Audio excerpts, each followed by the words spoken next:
Sakia Starmer's pledge to cut work-related immigration to the UK is achievable, but linking visa routes to training may not solve long-term skills and labor shortages, according to policy experts. The policy experts are right because the mouth you use in borrowing money is a saying, is not the same mouth you use in paying it back. It's easy to borrow, but when it comes to paying back, it's very painful. You feel it in your skin. Read my lips. So the labor leader is saying now, I will bring down immigration.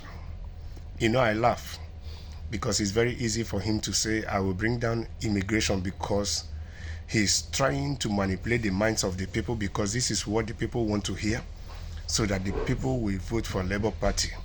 But what he forgets, or what he fails to understand, is that some of the people are no longer ignorant, that migration has a whole lot to contribute to their country, legal migration and their economies.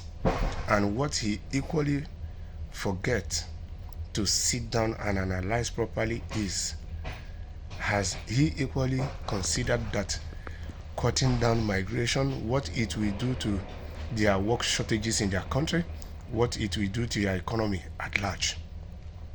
The Labour leader told The Sun on Sunday newspaper migration is one of the three topics frequently cited by voters as the main policy issues affecting the UK, according to polling.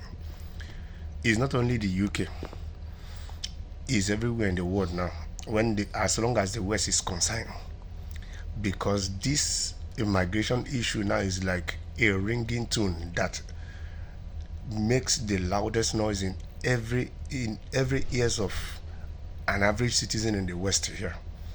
And the politicians are exploiting it to the last. That is the point.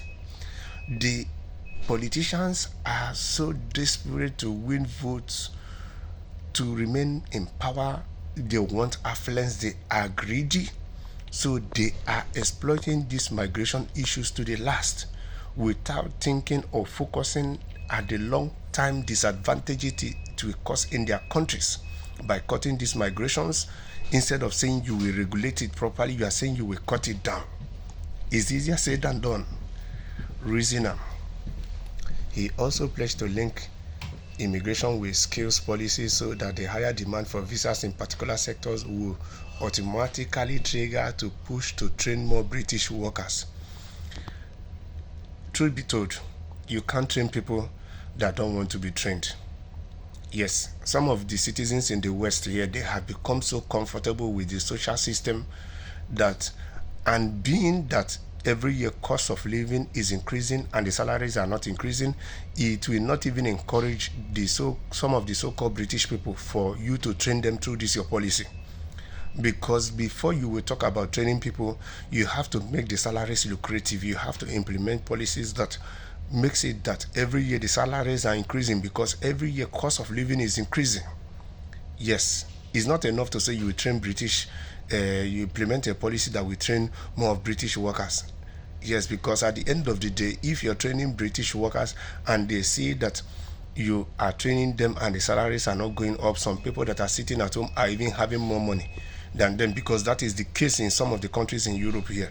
You see that people go to work, at the end of the day, the difference between the people that go to work and people that don't go to work is about 200 or 300 euros, of which you know that going to work is about self-pride. It's not just about the money.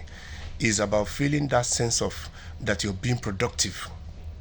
So at the moment, is just funny the way every politician is just exploiting this immigration. Human beings has been migrating from the existence of mankind. This is not new, and it will never stop now. By Labour's own admission, Starmer's pledge to cut net migration from a near record inflow of 685,000 in 2023 should be easy to deliver. Prime Minister Conservative government has already introduced measures which Labour had supported that appear to be reducing migration in the UK. So the policies that the Conservatives brought, which the Labour backed, we can see what is happening. We can see what is happening in British care sector. We can see what is happening in British creative industry. We can equally see what is happening with the illegal migrants with their Rwanda plan. We are all seeing all of them playing out. Even some of the asylum seekers now are going to court to sue the government for detaining them up to 9 to 11 or 12 weeks before the so-called flights to Rwanda will start, which we are not even sure. So they should think it thoroughly. They should think it thoroughly. And people should learn to inform themselves. We are in digital age, because it's no longer in the analog age that people don't have access to information. Now people have to have access to information. The citizens of all these countries have to run some background checks on their politicians. If their politicians will walk their talk, or they are just talking to get votes to get into power or remain in power.